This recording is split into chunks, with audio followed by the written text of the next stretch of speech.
Hey Optimancers, Chris here. Today's video should be a shorter one. I've had a couple requests to go over how the jumping rules work in D&D, and they aren't too involved, so I think we can do a pretty comprehensive coverage without a very long video. If you'd like to support this content, a link is in the video description.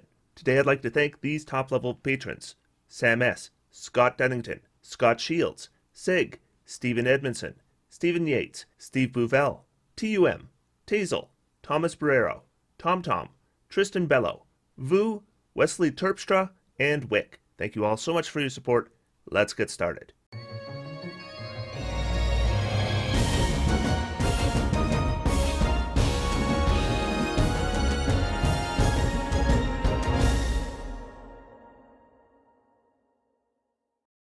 So first off, let's cover some basics.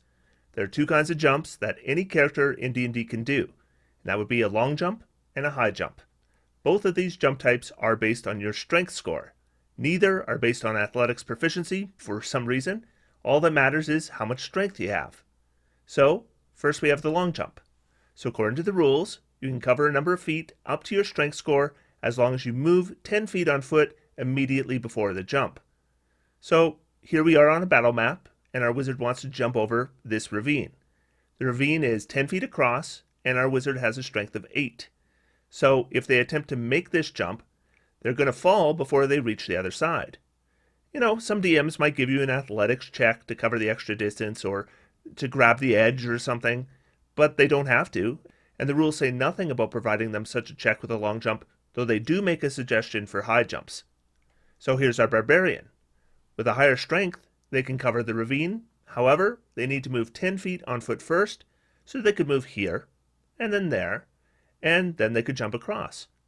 Now I should note that if you're playing on a grid, this is technically a 15-foot jump. But if you're not playing on a grid, it might be treated as a 10-foot jump. So you're going to need to check with your DM. But generally, if you're playing on a grid and you're assumed to be in one square, and then you need to get across this ravine, that is 15 feet of movement. So after this jump is complete, this barbarian has now moved 25 feet, 15 feet for the jump, and 10 feet of movement before the jump took place. Though even if you are playing on a grid, once again, check with your DM, because a lot of DMs will allow you to not necessarily be exactly in one square. So you could be here, and then you could jump to here, and that would only be a 10-foot jump, and you would have moved 20 feet instead of 25 feet. Now, one thing that is a little unusual is the 10 feet of movement you have to move before making the jump. It doesn't seem to matter what direction it is, so it doesn't even necessarily have to be in the direction that you're going to be jumping, long as you move that 10 feet on foot before you jump. But one thing that often gets players confused is that jumping is treated as walking in terms of deducting it from your movement speed. So if you have a 30-foot movement speed and you run 10 feet to jump, and then you jump 10 feet, you've used 20 feet of movement, not 10 feet of movement. So 10 feet back and forth here, and another 10 feet over the ravine. Which leads to the question, what if the barbarian didn't have 20 feet of movement left? Well, then they need to either get some extra movement by dashing or something, or they won't be able to make the jump. There is no rule, for example, where you have 5 feet of movement left, but you long jump 15 feet, so you get to move further than your movement speed would provide. It doesn't work that way. Jumping is just like any other movement where you need to use your movement to cover it. And if you don't have that movement, then you can't do the jump. But what if you can't do the 10 feet of movement on foot beforehand? Like maybe you don't have enough movement to do that and do the jump? Or maybe you're standing somewhere where you can't take that movement for some reason. Well, then you can do a standing long jump, and the distance is 1/2 as much. So our 8 strength wizard can jump just 4 feet with a standing long jump. But our barbarian, if they had, let's say they had 20 strength, they could still clear the ravine. 20 strength means 10 feet of long distance standing jumps. But what if height somehow matters? It shouldn't for clearing the ravine, but let's say our jump included like an enemy floating right here, and then we don't want to slam into them. Well, we can potentially clear an obstacle up to 1/4 of the jump's distance.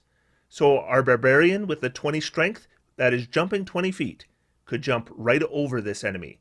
though the DM could call for a DC 10 strength athletics check, which I would expect the standard 20 strength barbarian probably won't have any trouble with at all. The rules say that it's the DM's decision whether to call for that athletics check or not, and there's no guidelines given to them. It's basically whatever their gut tells them. If the barbarian is doing a standing jump, that means they could clear a 2.5 foot obstacle, and that an 8 strength wizard could clear a 1 foot obstacle. The final rule is if you land in difficult terrain, so let's say the terrain over here was difficult, then we would need to succeed on a DC 10 dexterity acrobatics check, or we would land prone. But at least we would be across. So that's long jumps. Now let's discuss high jumps. So when you make a high jump, you leap into the air a number of feet equal to 3 plus your strength modifier in feet, as long as you move 10 feet on foot before the jump. So same as the long jump, you need that 10 feet on foot movement, but again, the direction doesn't matter. And we're no longer talking about strength scores with high jumps. Now we're talking about strength modifiers. So if our wizard with 8 strength would have a -1 modifier, so 3 minus 1 means they can jump 2 feet as long as they move 10 feet on foot beforehand. Now that doesn't seem like very much, but you know what? If I was honest, that's probably as high as I could jump myself. If the wizard is jumping in place and can't get that 10 feet of movement beforehand, then they can jump half as high, so 1 foot. And the rules say the DM might allow you to make a strength athletics check to jump higher than you normally can, but again, there's no specifics or guidelines given to that DM, and there's no guarantee the DM is going to offer you that check to begin with. The rules say you can extend your arms half your height above yourself during the jump, so you can reach a distance above you equal to the height of the jump plus 1.5 times your height. I should probably mention this as well. If our wizard does a 1 foot high jump, they have used 1 foot of their movement. After they jump a foot in the air, then technically they fall back to the ground, and that doesn't use any movement. So now our barbarian, 3 feet plus a +5 modifier for strength. So with that 10 feet of movement before the jump, they could potentially jump 8 feet into the air. Again, this would use 8 feet of movement plus the initial 10 feet. And again, coming back down will not use movement because technically you're just falling. But because you're falling less than 10 feet, you don't take any damage or fall prone or anything like that. But what if you found a way to jump even higher? There's a number of ways this could be done, but let's look at an obvious one. Beast Barbarian. That subclass gets a jumping option with their 6th level Bestial Soul feature. It says when you jump, you can make a strength athletics check and extend your jump by a number of feet equal to the check's total. It doesn't specify long or high jump. It doesn't specify whether it's a standing jump or a 10-foot movement jump, so it should work for any of those options. So if we do a high jump, make our athletics check, and I don't know, let's say we roll a 15. And we'll say we moved our 10 feet beforehand, so now we can normally jump 8 feet high, but now we can do an additional 15 feet, so now we can jump 23 feet high. Well, first off, we're going to need 33 feet of movement speed to cover the initial 10 feet and the 23-foot jump. But in addition to that, unless somehow we prevent falling by grabbing onto something or some other method of preventing us falling, we're going to now end our jump so high in the air we would actually take damage from the fall and land prone. So that's something to consider if you're making super high jumps somehow. There's a final kind of jump we should talk about, and that's the Harengon Rabbit Hop. So the Harengon race get a feature called Rabbit Hop. Harengon are found in Wild Beyond the Witchlight, but they are also printed in the Monsters of the Multiverse sourcebook, so we're probably going to start seeing more of them in the future. It says as a bonus action, you can jump a number of feet equal to 5 times your proficiency bonus without provoking opportunity attacks. You can use this trait only if your speed is greater than 0. You can use it a number of times equal to your proficiency bonus, and you regain all expended uses when you finish a long rest. So this is not a high jump, and it is not a long jump, so it doesn't use the rules for either of those jumps, and this has been confirmed by Jeremy Crawford. The Rabbit Hop also uses your bonus action instead of your movement, so a Rabbit Hop can absolutely increase the amount of distance you can cover on your turn. Also, it doesn't specify whether the jump is long or high, so it's in whatever direction you like.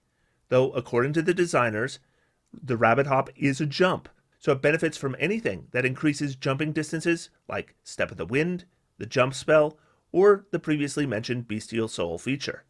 You can actually get some amazing jump distances when enhancing a rabbit hop.